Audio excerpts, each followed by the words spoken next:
Hello and welcome to Writer's Book Club, the podcast where we take a deep dive with an author into the writing craft and process behind one of their books. I'm Michelle Barraclough, and this month the author I took a deep dive with was the one and only Michael Robotham about his latest novel, Lying Beside You. What a book and what a chat. Lying Beside You is Michael's 17th novel, the third in his Cyrus Evie Cormac series, and it's honestly a masterclass in how to write a psychological crime thriller. It's got everything, and Michael was very generous in telling me how he went about creating the magic. We talked about the difference between creating surprise and suspense, a couple of his favourite mantras that he applies to his writing, finding new ways to describe the same characters after 9 novels in a series, and how to balance how much information you give away in each book in a series. So if you write crime, if you write psychological thrillers, if you write novel series, if you write novels in general, there's just so much gold in this episode. I will warn you there are spoilers in this episode, so if you haven't yet read the novel and you hate spoilers, make sure you read the book before listening because we do give away some absolute clangers, with Michael's permission, of course. Let me tell you about Michael Robotham. Before becoming a novelist, Michael was a former feature writer and investigative reporter working in Britain, Australia and America. His debut thriller, The Suspect, introduced clinical psychologist Joe O'Loughlin, one of his most beloved characters. It sold more than 1 million copies around the world and was the first of a 9-book series. That novel is being adapted for the screen as we speak, and Michael's standalone thriller, The Secrets She Keeps, was adapted for TV by Network 10 and the BBC. The second series has just come out and I'm seeing ads for that at bus stops all over Sydney at the moment, so it's very exciting. Michael is the only Australian to twice win the UK's prestigious Gold Dagger Award for Best Crime Novel for Life or Death and Good Girl, Bad Girl, as well as the Ian Fleming Steel Dagger for When She Was Good, which is the second book in the Cyrus and Evie Cormac series. Lying Beside You is the third book in that series and the one we're talking about today. Let me give you a quick précis of the novel. 20 years ago, Cyrus Haven's family was murdered. Only he and his brother survived, Cyrus because he hid, and Elias because he was the killer. Now Elias is being released from a secure psychiatric hospital, and Cyrus, who's now a forensic psychologist, must decide if he can forgive the man who destroyed his childhood. As he prepares for the homecoming, Cyrus is called to a crime scene in Nottingham. A man is dead, and his daughter Maya is missing. Then a second woman is abducted, and the only witness is Evie Cormac, a troubled teenager with an incredible gift. She can tell when you are lying. Both missing women have dark secrets that Cyrus must unravel to find them, and he and Evie know better than anybody how the past can come back to haunt you. This breathtaking new thriller from the #1 best-selling author will keep you guessing until the very end. Unless, of course, you listen to this podcast because, remember, spoilers, so some of that guesswork is explained by the author himself. Let's dive into my chat with Michael Robotham. Hello, Michael. Welcome to the podcast. Thank you. So, Michael, 17 novels, several biographies, many years as a journalist. I'm thinking you might know a thing or two about writing. Well, I don't know if I do. It's one of those things.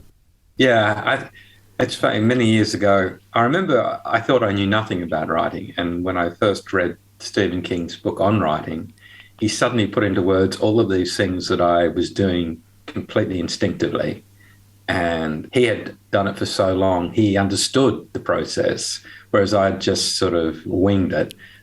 And I do know a little bit more now than I did then. Which is exactly why I wanted to have you on, because I think other writers have so much to learn from you.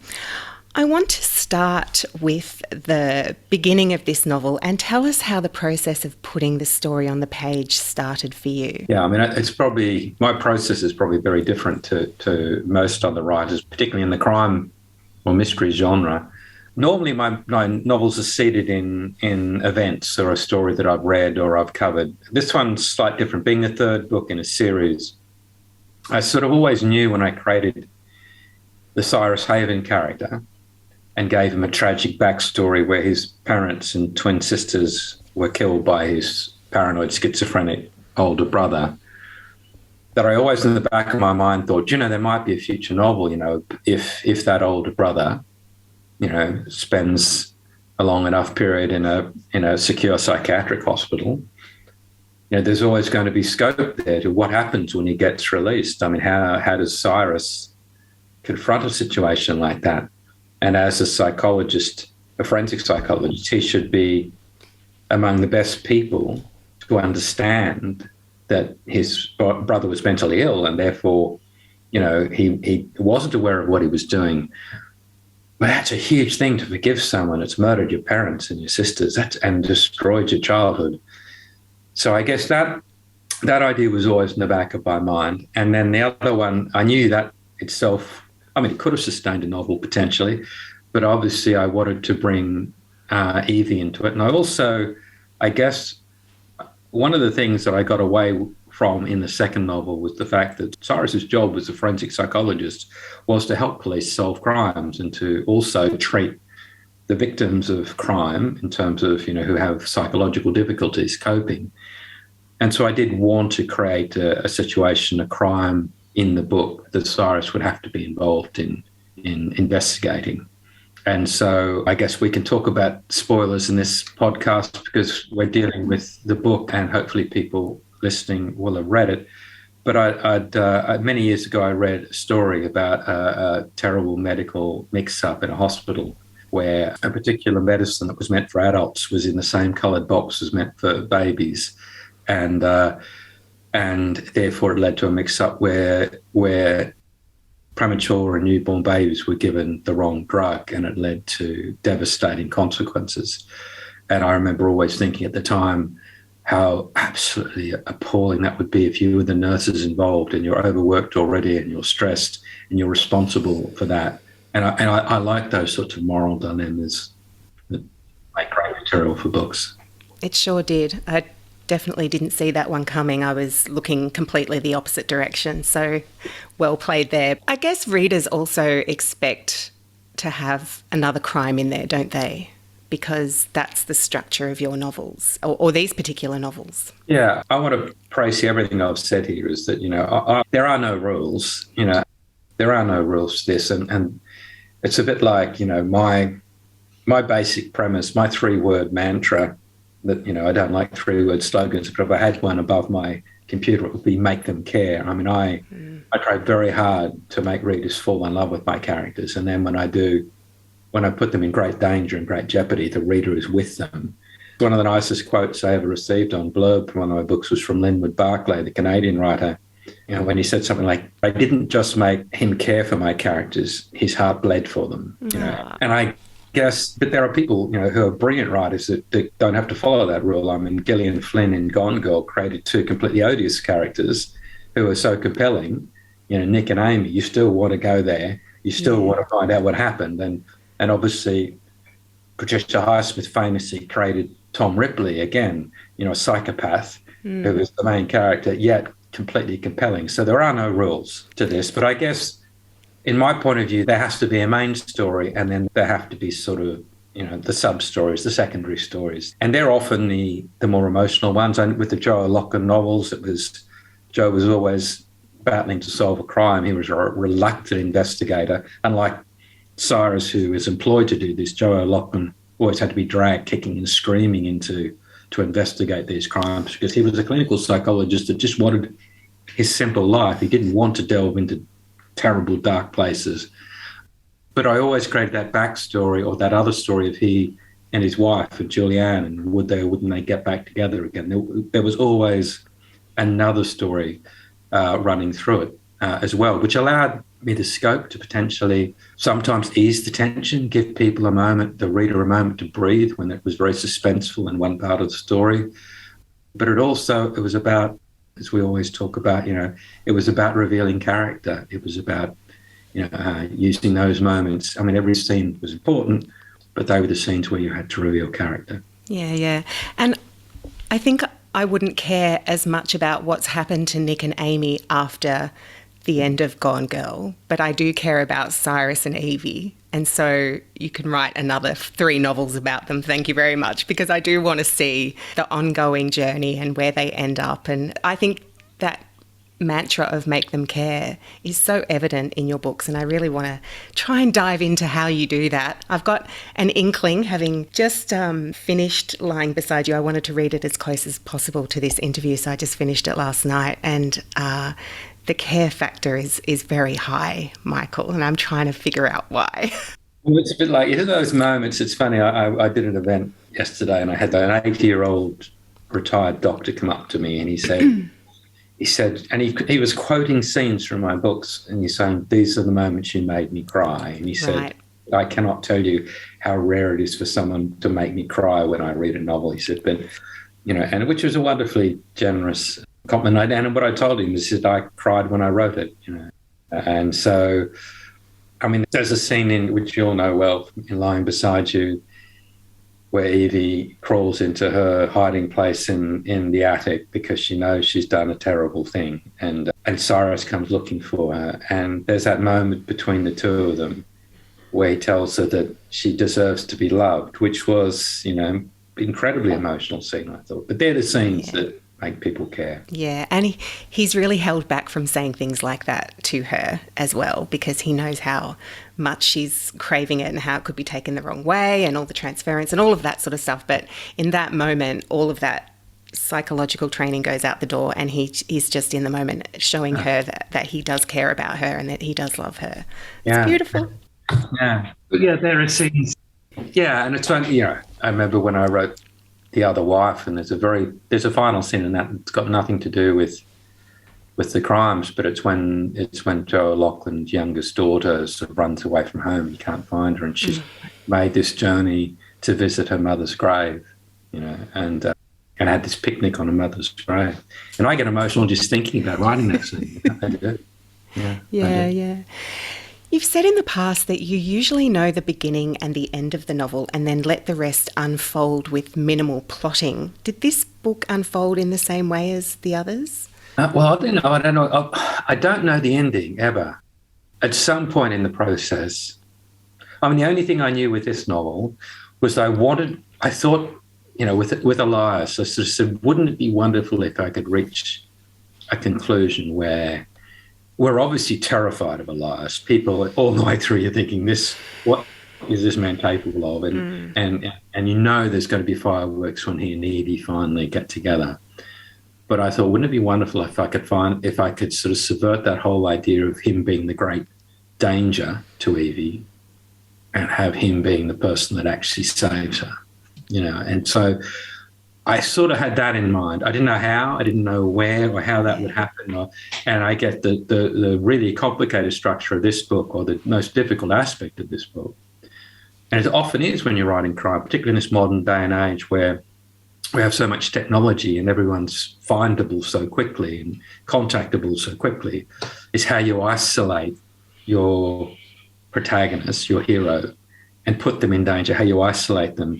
And in this case, it was how I could put Evie and Cyrus, dual narrators, how they were going to finish up in the same place with Elias, with the bad guy, isolated, in danger, how that was all going to... I mean, that architecture was the most complicated part of the process of structuring the plot. Was it? Oh, you made it seem so seamless. Like there was a point at which they're looking for Elias and his monitor has gone dark. Or has his monitors... That's how they eventually... Goes into a building. Yes. Yeah, no, that's how Cyrus actually tracks him by it. But when he goes deep into the building, it can't be picked up. It can't be picked up. But there is a point where they can see that he's run away and from the house, and he's not meant to have left the house. And I just thought, oh no, what's he done? And that's when I realised that I actually cared about the schizophrenic, because when I cottoned on, what if he's gone to save Evie and Lila? That's when I realised, oh my God, I really care. And I really, really hope that he has, and he's done this really good thing. Michael's very clever. Well, yeah, that's pretty much actually in all the books I've written, in all the villains that I've created. And of course, he's not, but even in the villain in this case, actually, in terms of the actual villain, I don't just create someone that's bad for the sake of being bad. I don't believe that exists really in real life. Society gets the monsters it deserves. And so there's always a reason they do the things they do, and it doesn't forgive what they do, but it explains it, and it's a bit like with this story, when nurses start going missing at the very beginning, when the very initial crime with the death of the man and the disappearance of his daughter, it would have been very easy just to make the villain of the piece a potential sexual psychopath that had been watching her, following her, targeting nurses because he was just had some fixation on nurses. But I mean, I know people like that exist. The sexual predators exist. I mean, my God, I mean, then again, there are probably more in our bookshelves and crime section than there are in real life. But I wanted there to be a reason why he was targeting. And similarly, even in a book like Shatter, there was a reason why the perpetrator was doing what he did. And again, as I said, it doesn't forgive it in any way. I'm not in any way apologising for these terrible acts, but it helps explain, or it helps the reader to understand why. And while it, in the case of Elias, it sort of generates sympathy, but it doesn't forgive them. Yeah. So in that situation where you didn't really know how you were going to get all of them into the same room with the bad guy, so to speak, did that just evolve as the novel evolved? So as you were writing and you just realised you had to kind of trust that events would conspire to get them together? Or I think that's so much of my writing. It's so much of it. It's going all the way back to that very first novel, Suspect, which sold on a part manuscript, and I got all these 80,000 words in, and I had my main character Joe Lachlan was, his marriage had disintegrated, his career had disintegrated, he was wanted for murder, he was on the run from the police, and I had no idea how to end that book. I had no idea how this man with a brilliant mind but a crumbling body was going to get out of it. And I spent days just saying, how do I finish this? And then when I finally had that moment, and you've got to trust that you'll come up with the answer. And, I wrote manically for sort of 16 hours because I was terrified that if I didn't get it down on paper and I got hit by a bus, that Joe Lachlan would go to prison for the rest of his life, for murder. So, I mean, I had to get it down because I was the only person on the planet that knew how to save him. And that's how real the characters are. That's how much I care about the characters. And I think everyone writing should be looking to care that much about their character. And so it's interesting being involved in TV productions now. And what I remember when I was writing Good Girl, Bad Girl, the same thing happened. I couldn't work out how I was going to get the bad guy and Cyrus and Evie all together in the one place, isolated. And what I wanted, I said, wouldn't it be great if I had all those brilliant writers that have been helping, on my other team? I could get them in a room and go, here's the problem, guys. I have to get all these people. Help me. Help me. Tell me, how can I do it? How can I isolate them? But in the end, I just had to come up with the answer myself. One of the great advantages I think I have by not plotting is that often I do make multiple suspects equally credible, because I didn't know till 75% of the way through this who the villain was going to be. You know what I mean? Yeah. I thought it could be any number of the forensic technicians or whoever. Yeah, that's where I was going. I was like, oh, is it one of the cops? I didn't know. And I thought, but in which case I hope, and I made all of those potential suspects equally credible, because I didn't know which of them it would be. Yeah. And I think sometimes if you know very early on, perhaps you tried too hard to hide the identity, or you make it obvious in some other way. There's only one. The reader's automatically drawn to, it's going to be one of them. It's going to be one of them. It's nerve-wracking, but it's an exciting way. It's a very organic way of writing. Yeah. And it seems to me that one of the guiding principles that you might use to write these novels was actually in lying beside you when they were looking at suspects. And if it walks like a duck and quacks like a duck, it must be a duck. And you were like, see, I think you are Cyrus, but anyway, Cyrus says, very flattering. It's not necessarily a duck, and I think you could say that about your writing as well. If it walks like a duck and quacks like a duck, maybe let's make it not be a duck, I know, I think that's true. And I think it's interesting. I think it's something Stephen King talked about. Sometimes you have an idea and you think it might be a good idea, but if you suddenly said, yeah, but if I changed the villain to a woman and not a man, that might make an even better idea. Do you know what I mean? Where you suddenly subvert it a little bit, because, so many I mean, it's a great truism is that there's only 7 plots, and and very rarely you come up with an idea that hasn't been in some way covered before. It's the characters that make it different. But sometimes, yeah, you have to. It's so much of it is about subverting the reader's expectations and making them wait. By making them wait, you create suspense. You subvert their expectations where you can, without any way being silly or having. I hate those things that have one twist too many, where you suddenly think, "Oh, that wasn't." I mean, you had me. I love the way you did that. You don't have to throw one more twist in, because that now makes it jumps the shark. Yeah, you're taking the piss now. Yeah, yes, the taking the piss test is a really important one.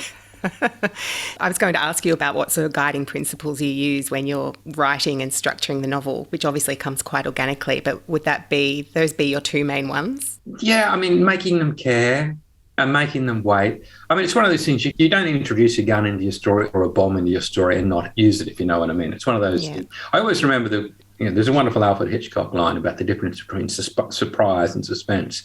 And I think some writers don't realise this. Surprise, if a bomb went off under my chair now, I assume you'd be quite surprised. Very. Yeah, but if I showed you a bomb ticking under my chair and you knew it was there, that is suspense, Yeah. Now, at some point, though, in a story, I have to go back to that bomb. I can't just finish the story and never go back and mention that there was a bomb under the chair. You know what I mean?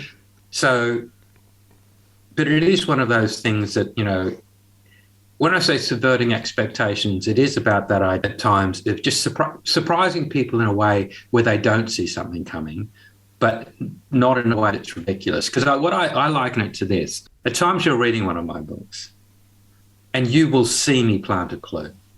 You'll say to yourself, that is probably important. I mean, particularly someone like you who does a lot of reading, you're more likely to pick it. So I liken it to planting a landmine. You actually see me dig the hole and put that landmine down and cover it up. And you think to yourself, that's probably important. I'm going to remember that Michael planted that. Okay. But then I will distract you. Then I will make you care about something and distract you. And later on in the story, you will step on that landmine and it will blow your leg off. And you'll go, damn it, I saw him plant that and I forgot about it, or I just got distracted. And so much of it is that sleight of hand. Ultimately, it's more the characters and making people care is far more important in terms of people loving your book. But in terms of plotting, those twists and turns, it is a bit of sleight of hand. And so much of that for me comes in the rewrites, because when I finally realise who the villain's going to be or how it's going to unfold, I can then go back and plant. I mean, I often make the mistake. I give the reader too much credit, so I don't put enough clues in. And I often have editors come back and sort of say, I think you can give people a little bit more of a steer. Okay, so I'll go back and I'll plant a few more clues in there. But so much of that, because people sort of think, they imagine I must plot because the plots are quite complicated. But it's not about plotting in advance. It's about going back afterwards. I remember when I saw that food van the first time, I think that food van's going to be important. And it was. Is that something that you had to go back and plant? Yeah, because I didn't know. I mean, in the end, I actually had, in terms of the medical mix-up, I think I had 3 or 4 babies, not just the 2. I had 3 or 4 potential families who could be angry about what had happened. And then it was a case of deciding to, because I wanted this, this subplot in there about Mitch, the guy that was wrongly accused of attacking one of the nurses. And so, yeah, in the end, I thought, I only need the 2. But I mean, all of that were decisions that I came back and took out. I mean, initially, I had them in there and I had to bring them out, take them out and say, no, I only need the 2. Yeah. And even right at the end, you're thinking it's that parent, but no, sleight of hand. And it's such a delicious reveal as a reader, because you go, oh, he did it. He got me. It's a great lesson, I think. This novel is a particularly good one to study, I think, for anyone writing a crime psychological thriller. It's really well done. Thank you. So you've talked also about when you are in this non-plotting writing stage where you go down some really interesting side alleys. What was the most interesting side alley you went down? I guess let me go back. Actually, I just want to explain the way, first of all, the way I can make that form of writing work. Yes, please. And the way it can work for me is that as long as each time I finish a scene, I can see potentially 5 or 6 ways I can go ahead, 5 or 6 different, I could write this chapter next or this scene, or I could take the story this way, I'm really comfortable. Because if I then go down one of those alleys and it turns out to be a blind one, then I can go back and go down another place. Or I could even go down and think, yeah, that's okay, but maybe there's an even better one here. So I can explore these different ways of going forward and decide which one suits me the best. The moment I reach the writing and I realise there's only one way to go, that's when I get very nervous. Because if that is the blind alley or off a cliff, it means I'm going to have to throw away a lot of words and go back to a point where I feel comfortable that I can carry on, or potentially, lose the book. And I looked at things like, I looked at early on days whether Evie could have been kidnapped early in this story. I thought, could Evie and Elias have been kidnapped together? Could there be, I explored loads of different possibilities there, and then thought no, and then came back and yeah. And then how do you know which is the right way? You just feel it in your gut? Yeah, I think it's like that. It's a bit like, I often say this, I don't teach workshops very often, but when I do that, we can talk about the principles, we can talk about some of the rules, but ultimately only you know when one paragraph goes best with the next paragraph or what sentence comes next. That's the writing process, if you know what I mean. And I liken it to riding a bike. If you had never ridden a bike before and asked me, okay, can you teach me, Michael, on a Zoom call, can you teach me how to ride a bike? I will tell you all these things about having to maintain your balance and pedal fast to keep your momentum going. But until you get on that bike, you have no idea. No idea. Until you go and explore it yourself, you have no idea how to do it. And so writing is like that. Writing is very much like, we can talk about all of these little things, but until someone sits down and begins to write and has to make that choice, they don't really understand. And it's even things like getting a character from point A to point B, or even just dialogue tags or something like that. I guess you just don't think about it by now. You just sit down and get that scene out. Yeah, I guess it's interesting. I know we'll talk a bit about pacing later and stuff like that, but ultimately you could do endless numbers of writing courses, but ultimately the only way you will really understand all that advice is when you do it yourself and you try and you fail and you get better. So there you have it, people. Just get writing. So what happens when you sit down to write a chapter or a scene? You have all those scenarios. I could go this way, I could go that way. You make a decision, you sit down. Do you consciously think about what that scene needs to achieve in terms of character development or moving the story forward, or is it just a bit more intuitive? I think it's more intuitive. It's interesting, isn't it? I mean, I know a lot more about it now, having done some work in TV and film, how actors basically go through this thought process is, what do I want out of this scene? What does my character want? And to a degree, I think I do that instinctively. I never interrogate myself. The scene has to either carry the story forward or has to reveal character. So if it's like an Evie and Cyrus scene, I'm hoping it'll do both. Sometimes it'll reveal character and carry the story. In a perfect world, that's exactly what I'm looking for, something that does both, and sets location, does all those things. The more you can do. I mean, my background is journalism, and that mantra of never use a long word when a short word will do, and also trying to tell the story in as fewer words as possible. And again, so that's why my descriptions of characters and of places tend to be short, but they're hopefully memorable. And ultimately, there are some writers that write long. I mean, Stephen King writes very long and then might write 180,000 words and cut 80,000. And I tend to write quite tight because I'm always editing myself saying, is that necessary? Yeah. And it's funny, I always love telling the story. I mean, my favourite ever scene with Joe O'Loughlin has never been in print.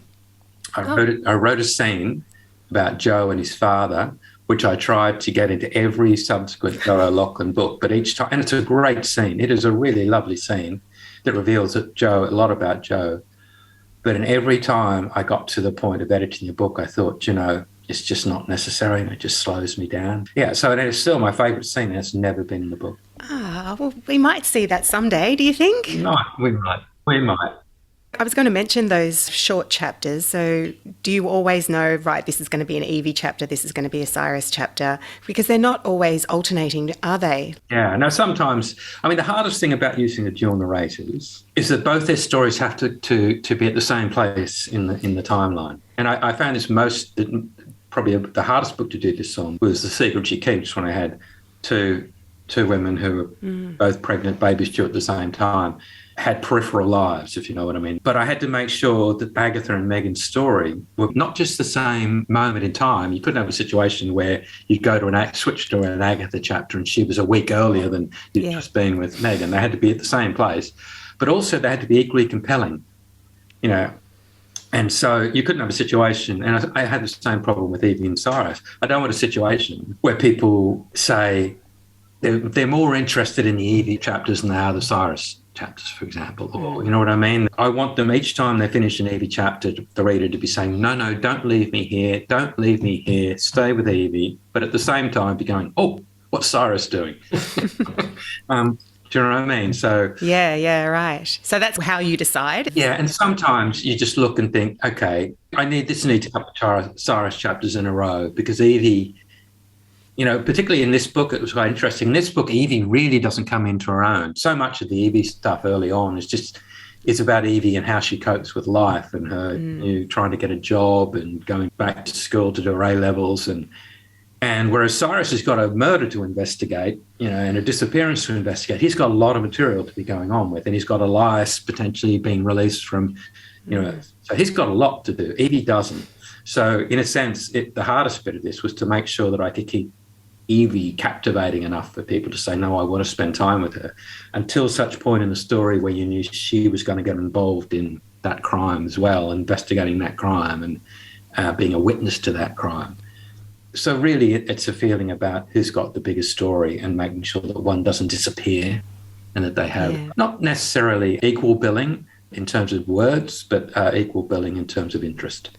Yeah, and I think, well, Evie's such an interesting character anyway, so you're always going to want to find out what she's up to, because speaking of ticking time bombs, she is one. You just never know what's going to come out of her mouth, and it's always fabulous, fascinating, horrifying in equal parts. Yeah, I mean, she makes me laugh, and I think that's what I wanted from, I mean, that she's compelling, but also she's funny. I mean, in my previous novels, people used to often say that the Vincent Ruiz character got all the best lines.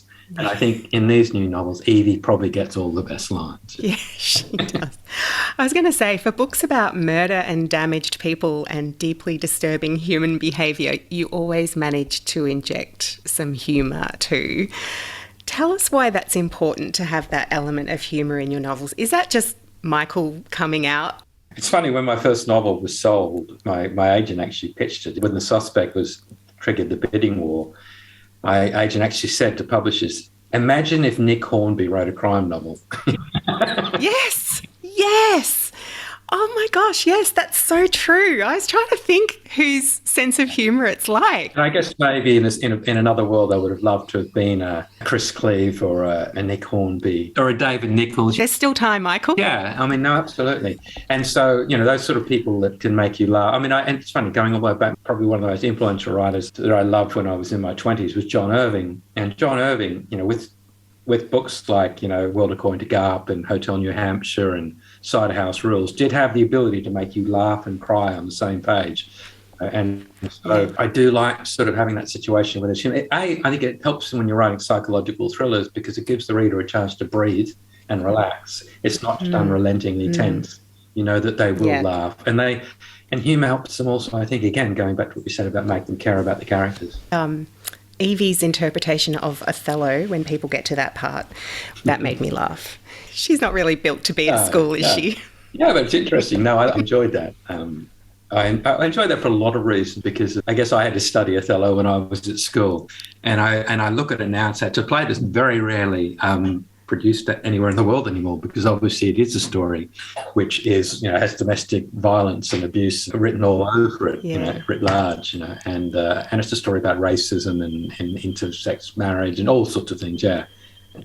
One of the things I really love about your writing is that you always paint a really vivid picture of even the minor characters, sometimes in just a line or a paragraph.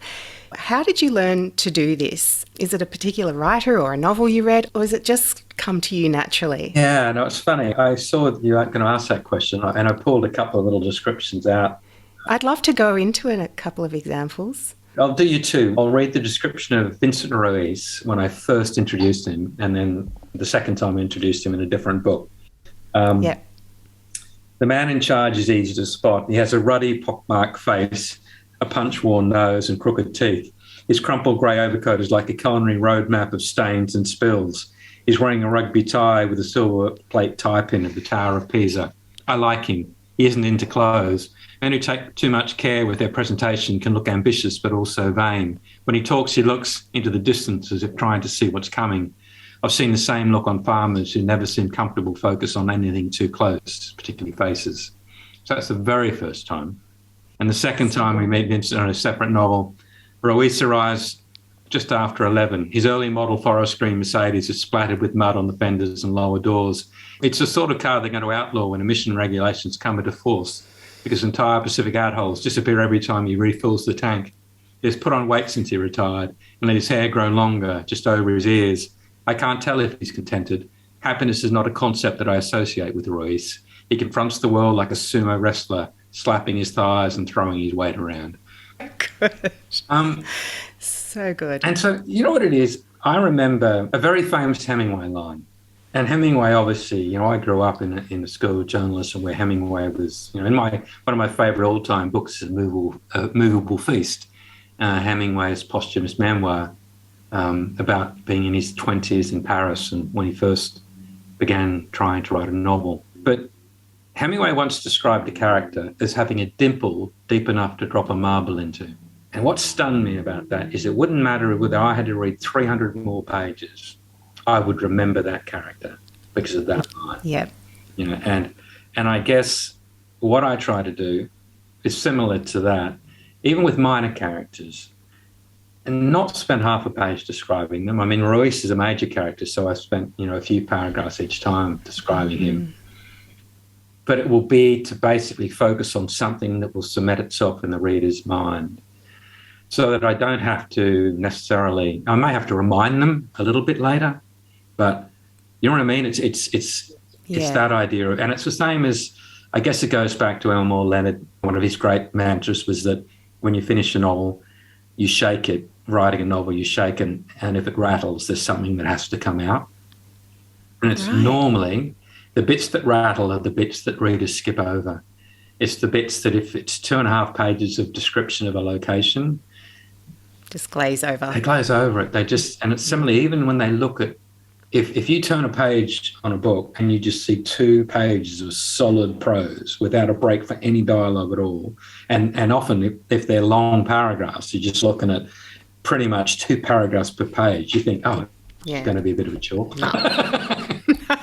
Might go and empty the dishwasher. So that idea of it's important to cement characters quickly in the reader's mind and imagination, and obviously get on with the story. As Stephen King always said, never forget it's about the story.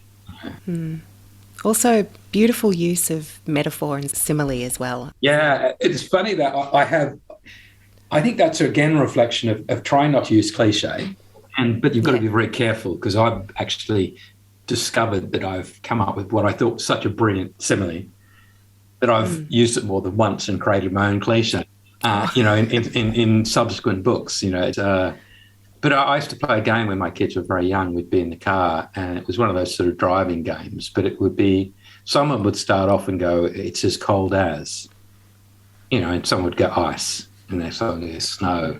But eventually they'd move through the obvious ones until someone came up with something where you thought, oh, wow, that is really good. That is really good. Great. Because you're looking at just something unusual, which works, and to avoid that sort of, as blue as, and then let them run. And so we would have a lot of fun doing games like that. But in a sense, when I'm writing, I do the same thing. At times I'll think about, okay, what would be an unusual way of doing this? I do remember down at Storyfest when we first met, 2019, I did a workshop with Jacqueline Moriarty, and she had a similar kind of writing exercise where it was almost like a mind map. So you had to write a word on a piece of paper, and we chose a colour. So I think the colour was white. And then we, as a group, just brainstormed all the words we could think about associated with the word white. And of course we had clouds and snow and all of that sort of stuff. But it wasn't until we all started really scrabbling for what else is there that we got to the really interesting stuff. And I always remember that. So great idea to teach your kids that early as well, because it's a fundamental of storytelling, isn't it, really, being original? Yeah, and it's interesting you say that, because that method that Ray Bradbury, who's again one of my great heroes, when he wrote his short stories, he would actually do that similar sort of word map on the page, where he would simply write down a word which he knew, particularly if he didn't know how to start, write down a word which he knew was going to somehow be an issue in the story or a feature or whatever, and then write down another word and another word and another word and another word. And eventually, out of all these words he was writing down, the first sentence would emerge. And that's how he would begin when he couldn't think of a way of beginning. Do you sometimes have to really think about those things? I mean, does slap your legs like a sumo wrestler just come to you? Well, no, I guess I picture Royce in my mind. I think there are other scenes where, other books where I describe him, as being broad like a bear and having these big hands. So I imagine him being, I guess, people used to often ask me, who would you want to play these characters if they ever make them into a TV show? And, in my head, I used to always often picture Reese as Ray Winston, the British actor. But he's a very big bear-like man with rounded shoulders. But, and Ruiz I sort of pictured as being like a rugby prop, big but round, keg-shaped really, with sort of cauliflower ears from having put his head in a few too many scrums, and a bit of a booth-stained nose, and... bit rumpled. A bit rumpled, but the idea of, and a bit grumpy, reached an age where he's a bit grumpy. And in each case, because I'm, obviously, by the time I was doing this sort of 8th or 9th Joe Lachlan novel, I'm having to think of the 8th or 9th way to describe him in a new, fresh way, bloody hell. And so you're looking at, okay, how do I describe him this time? So speaking of having to write the same character 8 or 9 times, how do you get the balance right between telling new readers enough backstory or enough about that character without it seem like info dumping for readers who are already really familiar with the earlier books? Well, I think 2 things are really important. One, and I think it's a mistake made by too many writers, particularly new writers that I'm reading in Australia at the moment, the writing series, is that their second novel depends upon people knowing pretty much the entire story of their first novel, and therefore the first novel becomes superfluous. You don't, unless you've read it, you pick up the second novel, you don't need to ever go back. What I've tried to do with the Cyrus and Evie books, if you pick up Lying Beside You, you could still go back and read the first 2. There's still crimes that have to be solved. There's still a lot you can get out of reading those first 2. You don't have to, whereas if, so that's important. I think people have got to think, whatever their plot is, if it relies on too much on the fact that everyone's read the first book, then you should think of another plot, think of another way of doing it. And then when it comes to introducing characters, you've just got to find a new, fresh way of doing it. And the less you can say, the better. It's a bit like, in the Joe Lachlan series, Joe's daughter Charlie gets kidnapped in the book Shatter. And the only reference I ever make to that again later is, when Charlie is becoming a psychologist or wants to study psychology against Joe's best wishes, he reflects on the fact that at the age of 12 she was kidnapped and she's always wanted to understand why someone would do that to her. That's all. I didn't know the circumstances of kidnapping, how she got saved from the kidnapping. Clearly she did, because she's going on. In the next book? Yes. But... limit how much you say about that previous book. That's the first thing. And then the other great trick, and it was something I learned really early on, which I keep in mind when I write now, is that for anyone who watches soap operas, let's just say, I know Neighbours has ended now, but if you watched your very first ever episode of Neighbours now, if you'd never seen another episode of Neighbours before in your life, or Home and Away or anything like that, what's absolutely astonishing is within about 20 minutes, you'll know the relationships of every character there. And all it'll be is a little throwaway line like, oh, Harry hasn't been the same since the divorce, or that custody battle really took it out of her, or whatever, Suddenly, in a throwaway line of dialogue, you've told people all they need to know. And TV dramas do that brilliantly because they always rely on the fact that they just accept the fact there'll be people watching it for the very first time, and therefore you don't have to tell them the entire backstory of 40 years of events and whatever, but you just need to make sure they know the relationships, and so much of that can be done not through an info dump. It can be done through dialogue. It can be done from that aside, sort of say, just like someone saying, is he still off the grog? That tells all you need to know. Clearly someone had an alcohol problem, they're now off the grog. You don't have to have gone and described someone's massive battle with alcoholism or whatever. So with this novel, the main part of Cyrus's journey is the fact that his brother's coming out of the psychiatric hospital. Is that why you just want to get the information out there for new readers right up front? If I could tell you one thing about my brother, it would be this. 2 days after his 19th birthday, he killed our parents and our twin sisters because he heard voices in his head. As defining events go, nothing else comes close for Elias or for me. Wow. As a new reader, by the way, I should tell you, I love opening paragraphs. I spend a lot of time on my opening paragraphs. Yeah. I mean, I think, and they're not always the first paragraph I write. I could come up with the better opening much further down, you know what I mean? But opening paragraphs are really important to me. That to me, that's all you need to know. I mean, I do go on to describe what Elias did. That's more often to reveal more about Cyrus than it is about Elias. But that opening paragraph, in a sense, tells you everything you need to know, and it hooks the reader. Exactly, but even for readers who binged all 3 in a row, there's still new information in there. So that's one of the things to do as well, isn't it?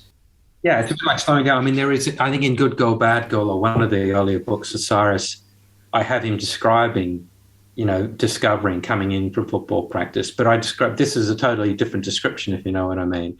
And he's remembering different things this time around, because I mentioned this time around his father and his home brew, and little things like, his father had opened that, that wasn't in the earlier description. Because each time it's as though when he remembers, he's remembering more details of that night and what he found. And I love that as a reader coming back to Cyrus's story, I'm learning more about the twins as well.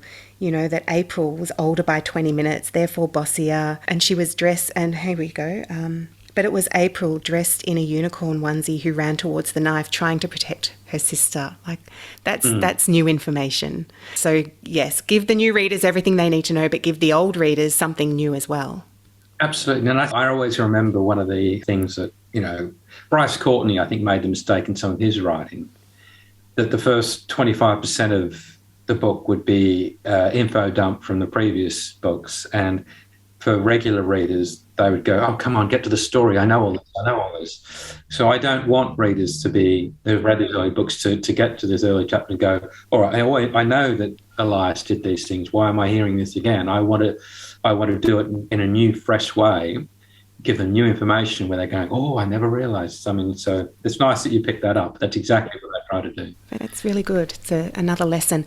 So, Michael, you're a master at writing unput-downable novels. I think the last unput-downable novel, where I actually put down the second novel and then picked up the third, was The Girl with the Dragon Tattoo. And it was the same with these 3 books. Had to just pick up the next one straight away and start it to find out what's happening with these beautiful, amazing, very compelling characters. What did you do in this particular novel to manage the pacing? I think pacing for me, it becomes a natural thing that because, you have to realise what you would read in a single sitting, might have taken me a week or 2 to write, And so when I'm writing it, I'm thinking, oh my God, this is so slow. It's taken me 2 weeks to get Evie from here to there, Yeah. Whereas when you read it, for you, it's gone in a single sitting. So I think it's incredibly slow. And it's not until I go back and read it that I realise that it has this natural pace, because I'm terrified that I'm writing something I'm thinking, this is so boring.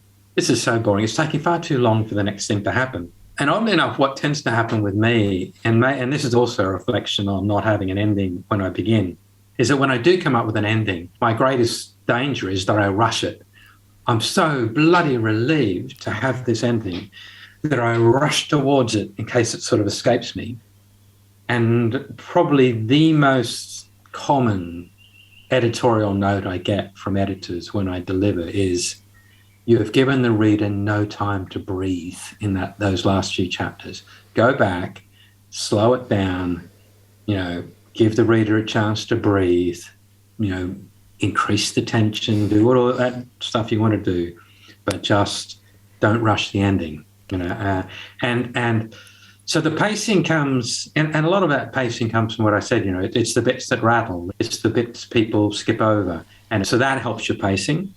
If you take out the bits that rattle, if you find quicker ways of describing things. But other than that it's just a natural thing for me. I feel, as I say, in the writing, because it takes me a year to write what people will read in 11 hours or 12 hours or whatever. I keep imagining they're going to take a year to read it. I'm thinking, my God, it's going to be quick. And is dialogue a part of that? Because your dialogue is brilliant. Like the banter between Cyrus and Evie and Cyrus and everyone is so snappy. Is that something that you really focus on? Yeah, I think dialogue is so important. Dialogue is important. Because, as I said to you, the point of view of what looks good on a page. You know what I mean? It just gives the reader a chance. It's an easy thing to read, dialogue.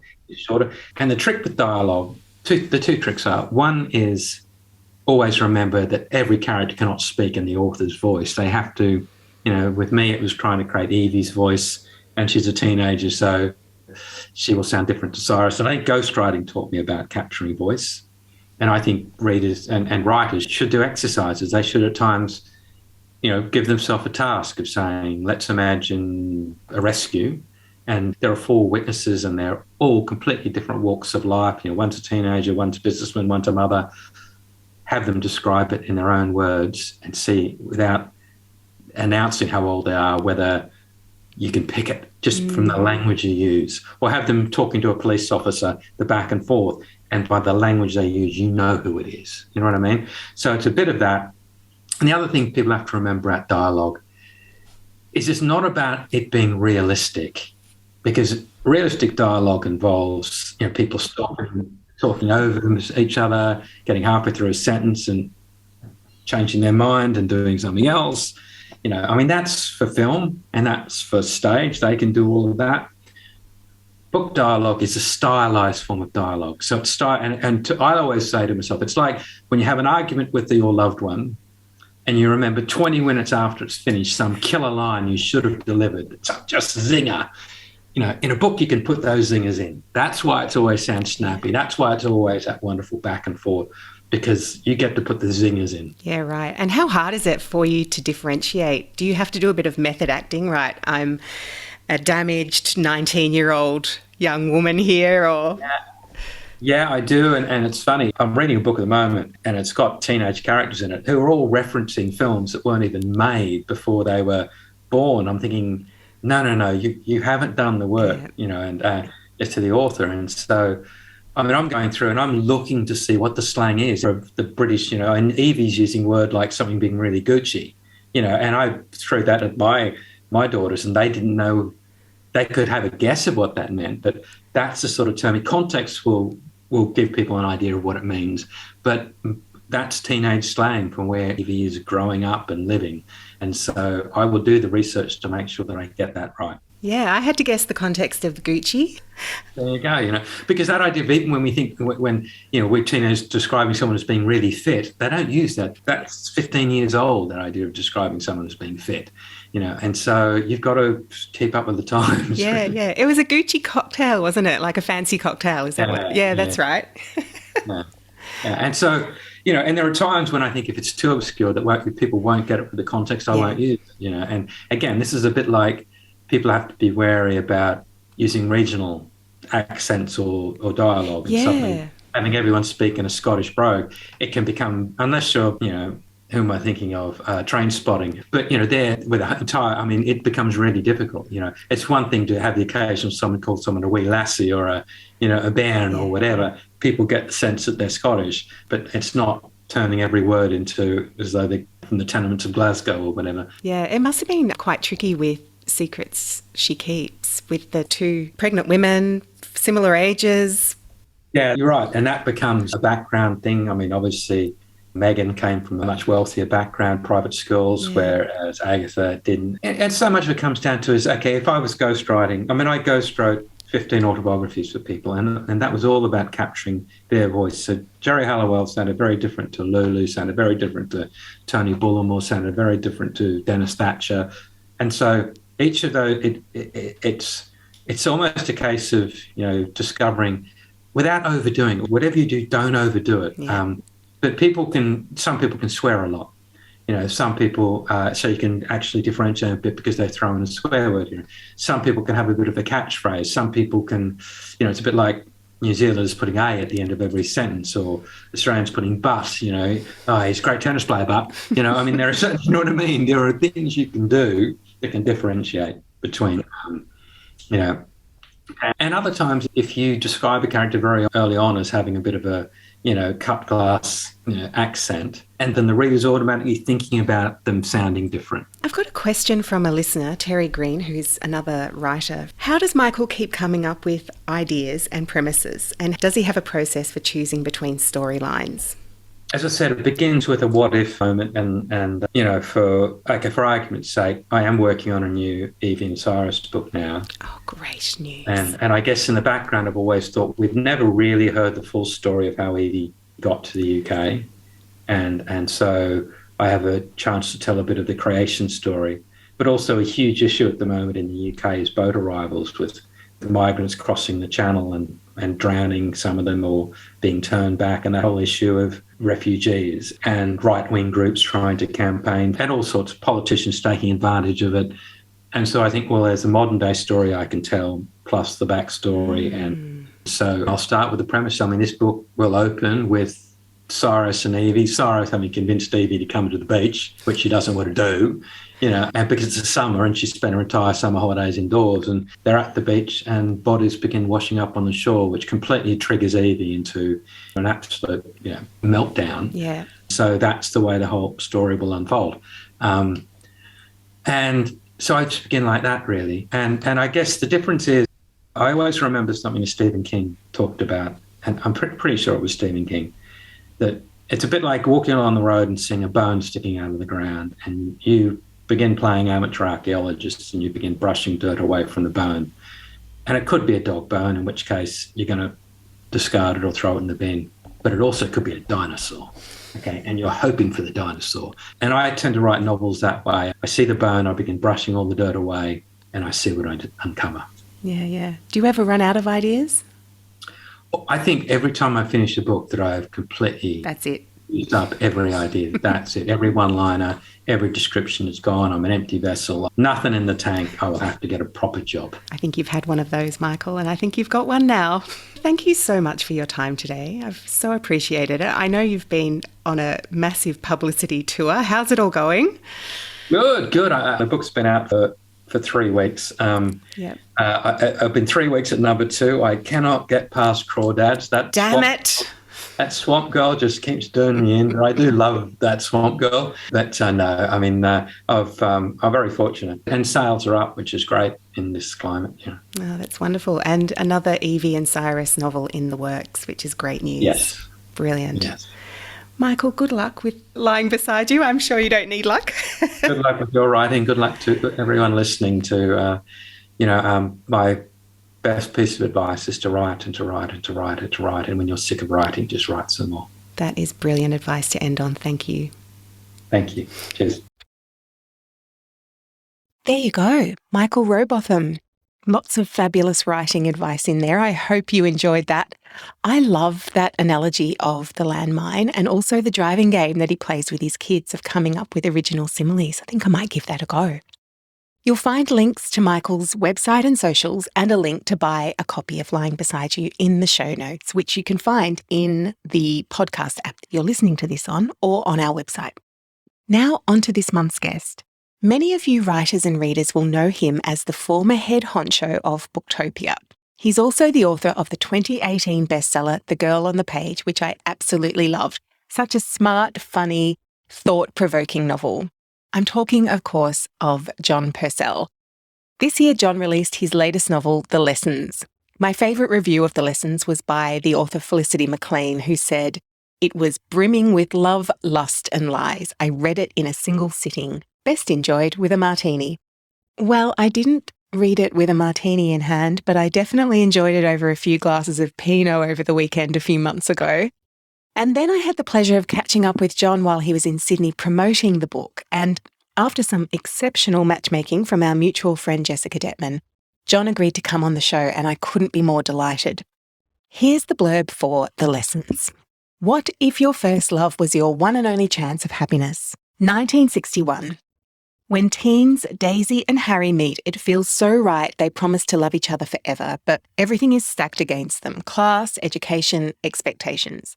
After Daisy is sent by her parents to live with her glamorous bohemian Aunt Jane, a novelist working on her second book, she's confronted by adult truths and suffers a loss of innocence that flings her far from the one good thing in her life, Harry. Then we swing into 1983. Jane Curtis, now a famous novelist, is at a prestigious book event in New York being interviewed about the overlap between her life and her work, including one of her novels about the traumatic coming of age of a young woman. But she evades the interviewer's probing questions. What is she trying to hide?